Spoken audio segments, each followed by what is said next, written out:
ఏపీలో ఎన్నికల వేళ మద్యం ప్రలోభాల్ని అరికట్టేందుకు ఈసీ కఠిన చర్యలు చేపడుతోంది. ముఖ్యంగా రాష్ట్రంలో ఓటర్లను మద్యం ద్వారా ప్రలోభాలకు గురిచేసే అవకాశం ఉండడంతో ఆ మేరకు అమ్మకాలపై ఆంక్షలు విధిస్తోంది. ఈ మేరకు ఎక్సైజ్ అధికారులకు సూచనలు చేస్తోంది.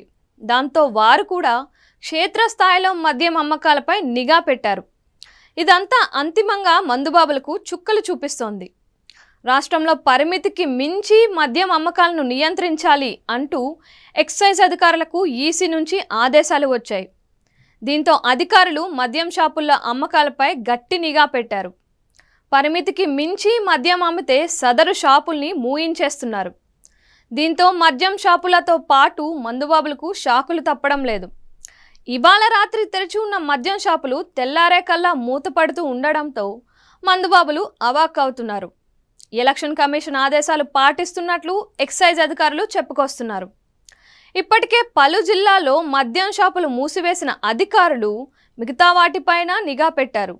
గత సంవత్సరం 2023 ఏప్రిల్ నెలలో ఏ షాపులో ఎంత అమ్మకాలు జరిగాయో అంతే అమ్మకాలు ఇప్పుడు కూడా జరపాలని ఉన్నతాధికారుల నుంచి ఆదేశాలు వచ్చాయి. దీంతో అమ్మకాలు పరిమితి దాటితే షాపులు మూసేస్తున్నారు. దీంతో మందు ప్రియులు లబోదీబం అంటున్నారు.